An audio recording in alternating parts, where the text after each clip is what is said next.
Pessoal, estamos de volta aí com mais um vídeo Tua Graça no canal Tua Graça Me Basta.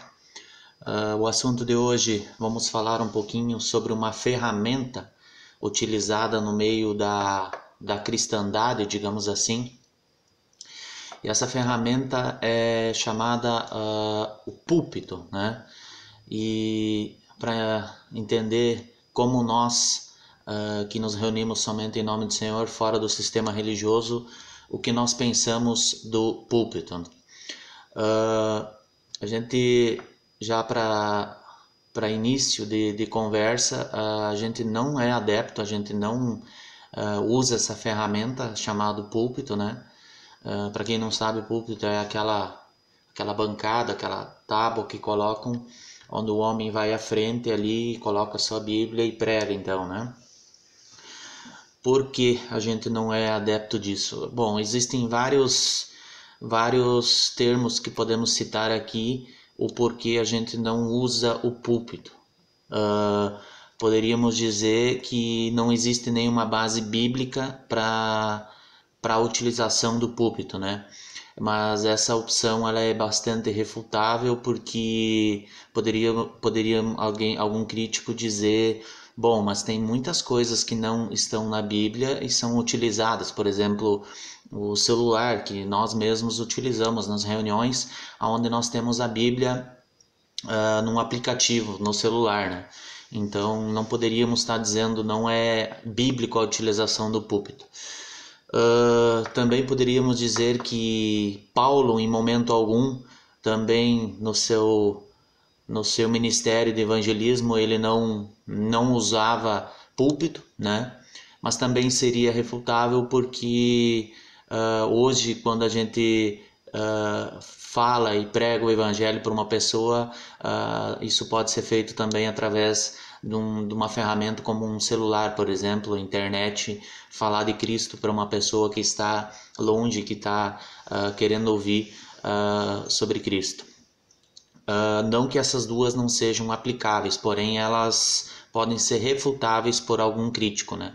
Mas vamos então entender a essência e o princípio do púlpito, né?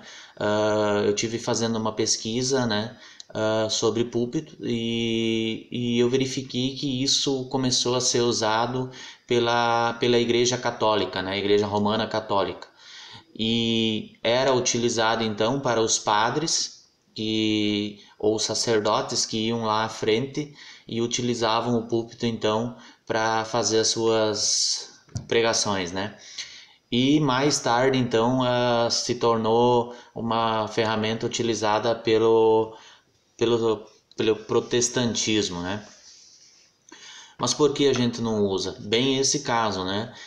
É algo que foi criado então, e a gente enxerga que aonde há um púlpito há uma impressão de hierarquia, né? Aonde que um está à frente, onde um prega e os demais ouvem, né? Isso eu estou falando na igreja, na reunião da igreja.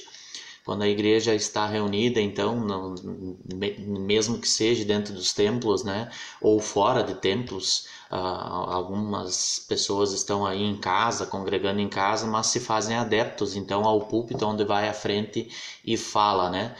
E isso dá uma visão muito de hierarquia na igreja, onde a pessoa que está à frente pode ser vista como um líder, né? E a gente sabe que as escrituras são claras sobre liderança, né?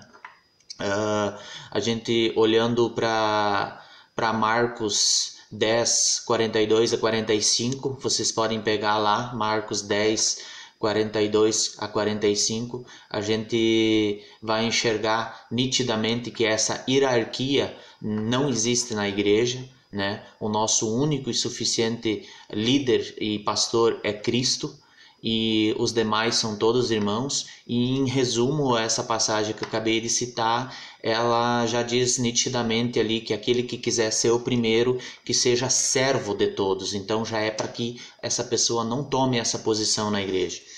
E também, se nós formos pegar Mateus 20, de 8 a 10, também remete nitidamente o que o Senhor pensa sobre aqueles que querem ser chamados líderes, aqueles que querem ser chamados chefes.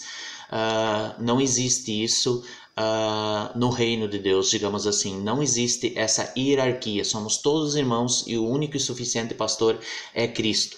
E referente ao reunir da igreja, se formos olhar lá em...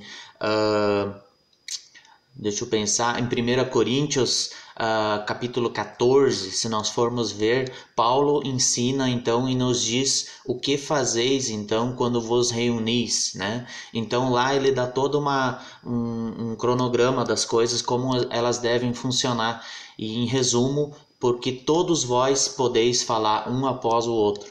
Então não é a esse estilo de culto litúrgico que nós temos hoje que as coisas devem ser feitas segundo a palavra de Deus.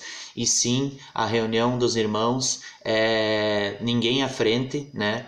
E quando um falar, o outro 2 ou 3 julguem, tem toda essa questão.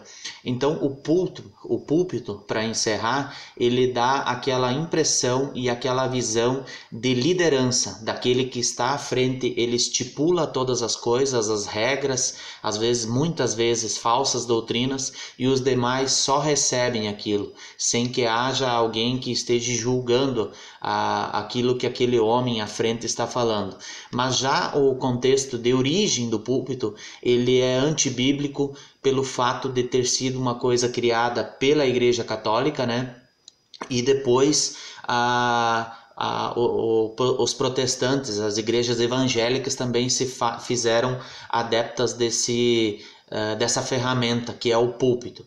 Então, para entender, nós quando estamos reunidos em nome do Senhor, nós procuramos nos reunir em círculo e então quem estiver falando da palavra, alguma palavra do Senhor, sempre no crivo das Escrituras, né? Também louvar ao Senhor, tudo com uma ordem conforme 1 Coríntios 14, se nós for ver o capítulo 14 lá de 1 Coríntios, vai deixar clarinho o como é. Então, tá aí o porquê não somos adeptos ao púlpito. Valeu, abraço a todos.